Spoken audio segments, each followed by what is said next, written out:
Guys, please do subscribe to our channel and support us. Let me ask you something. What happens after the moment everyone leaves? After the calls slow down, the house becomes quiet, and you're left alone with your thoughts? Losing a spouse is not just grief. It's a complete life shift, a silence that feels unfamiliar, a weight that doesn't go away overnight. And in that silence, you're suddenly faced with decisions, big ones, important ones, the kind that can shape the rest of your life. And here's the truth.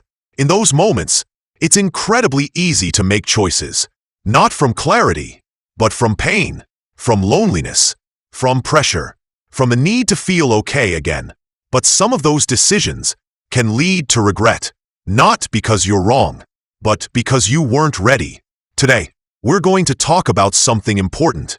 Not what you should do after losing a spouse, but what you should be careful about saying yes to, because sometimes the most powerful thing you can do is pause and say no.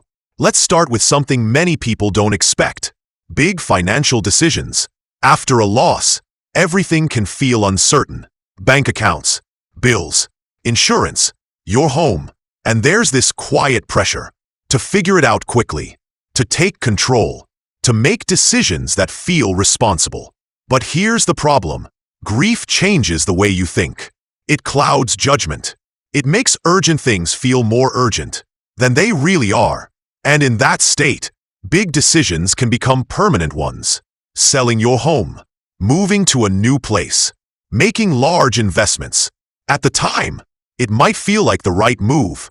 But later, when emotions settle, you may realize you acted too soon. Now imagine this. Instead of rushing, you pause. You give yourself time. Time to think clearly. Time to adjust. Time to understand what you truly want. Because not every decision needs to be made today.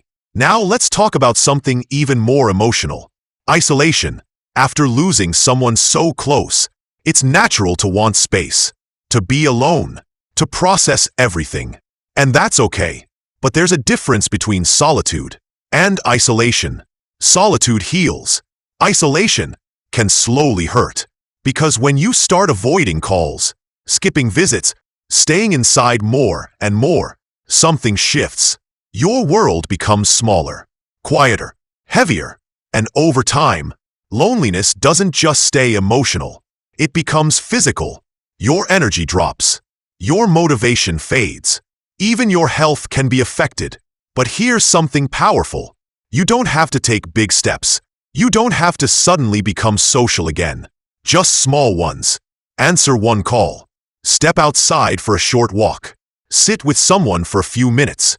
Because connection, even in small doses, can make a difference.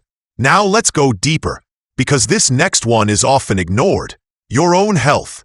When you're grieving, taking care of yourself can feel unimportant. Eating regularly, sleeping properly, going to the doctor. It all feels secondary, because your focus is somewhere else. But here's the truth. Your body feels grief too. It carries stress. It responds to emotional pain.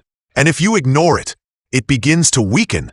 You might notice you feel more tired. You eat less or more. Your sleep changes. And slowly, your health begins to slip. Not because you chose it, but because you stopped paying attention. Now imagine this. You take small steps back toward care. Simple meals, short walks, regular checkups. Not because everything is okay, but because you matter too. Now pause for a moment and think about this. In the middle of all this pain, are you still taking care of yourself? Because what we've talked about so far is just the beginning. Let's continue, because now we're going to talk about the decisions that come from the heart, but can quietly create more pain if you're not careful. Let's start with something deeply human, the need for companionship. After losing a spouse, the silence can feel overwhelming. The empty chair, the quiet evenings, the absence of someone who was always there.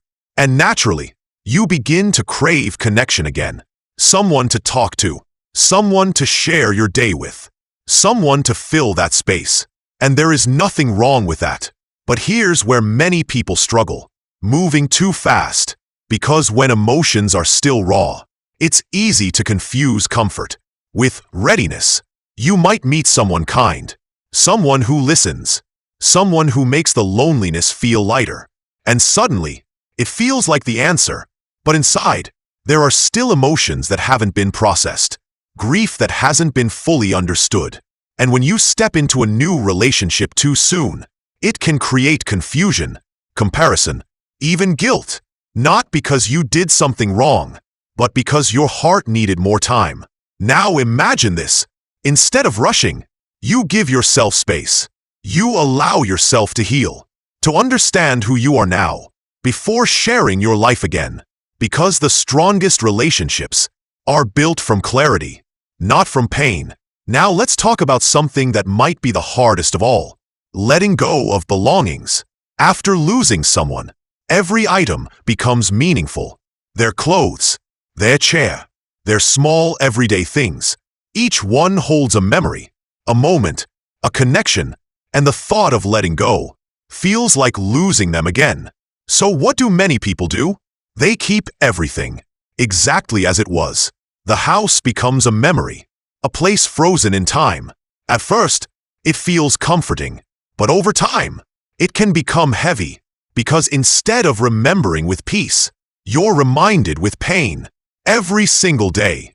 Now here's the truth. Letting go does not mean forgetting. It doesn't mean loving them less. It means making space for healing, for breathing, for living again.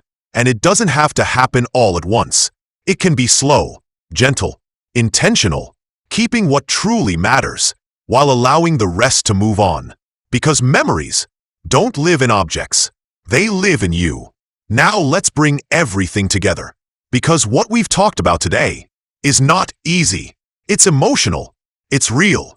It's something many people go through silently. But here's the most important message. You don't have to rush this process. You don't have to have all the answers.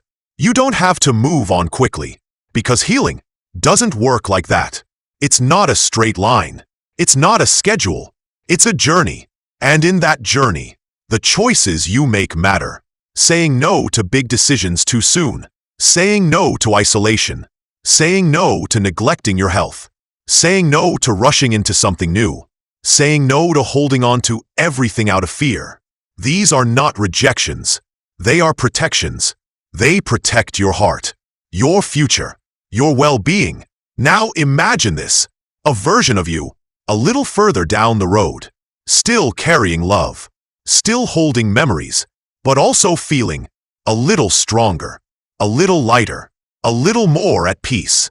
That future is possible, not because the pain disappears, but because you learn to live with it in a way that allows both love and life to exist together.